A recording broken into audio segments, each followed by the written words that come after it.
Sir miss म्यामहरू, कर्मचारी मित्रहरू अनि प्यारा प्यारा मिस म्यामहरू, आज हामी एउटा रमाइलो क्षणमा छौँ। आज भोलि पोहोरबाट मात्र हामीले विशेष गरेर नत्र पहिला पहिला यो गर्न नै सुरु गरेका थिएनौँ। ल न त अब हामी पनि अरू विद्यालयहरूले गरेको कार्यक्रममा किन पछाडि पर्ने भनेर पोहोर पनि हामीले सामान्य रूपमा तिहार विशेष कार्यक्रम भनेर यो माया स्नेह साटासाट गरेका थियौँ भने अहिले तीजमा पनि गऱ्यौँ। सरहरूले हामीलाई निकै सौहार्दपूर्ण वातावरणमा ससम्मान तीज विशेष कार्यक्रममा दिदीबहिनीहरूलाई सम्मान गर्नुभयो र अहिले पनि हामीले जमर्को गरेका छौँ। यहाँ धेरै हामीले प्रबन्ध मिलाउन त सकेनौँ, छरपष्ट छ। त्यही पनि जे जस्तो भए पनि आफ्नै दिदीबहिनीहरूले गर्नुभएको कार्यक्रम हो भनेर अन्तर्हृदयदेखि नै स्वीकार दिनुहुनेछ भन्ने अपेक्षा गर्दछु।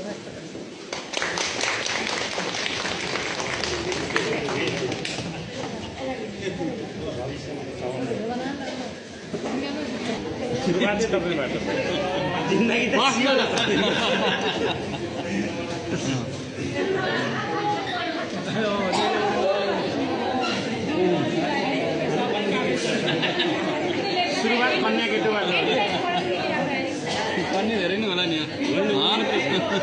कन्या उता उता छन् नि जेनजीहरू सुरुवात कन्या केटुबाट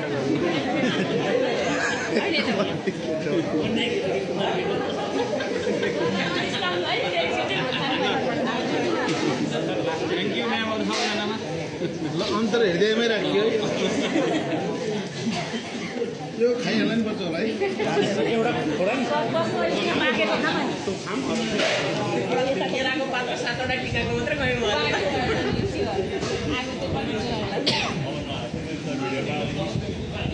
म त पानी पिउँदैछ।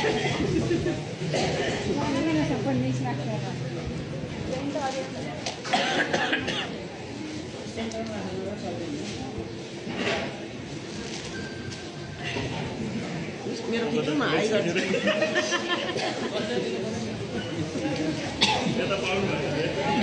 उताको लेन छोड्नु हो यताको लेन छोडेर जानु होला।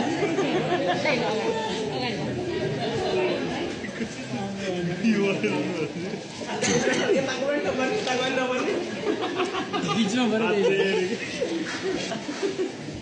होइन तपाईँलाई नदेखेर आयो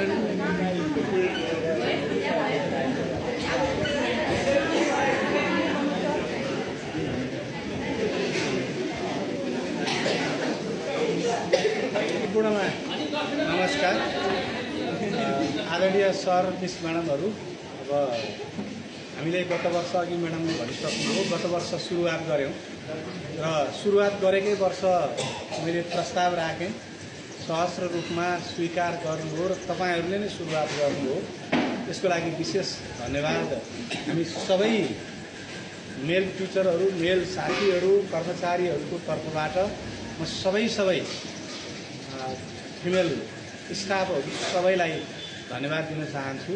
र जुन तपाईँहरूले छोटो समयमा स्कुल अन्य विद्यालयहरू अस्ति बन्द भइसके, कतिपय विद्यालय बिहानै बन्द भए र पनि तपाईँहरू खटेर आज 2 गते पनि सबैभन्दा ढिलो हामी ढोका बन्द गरेर जान तयार भएर कार्यक्रम गर्नुभयो।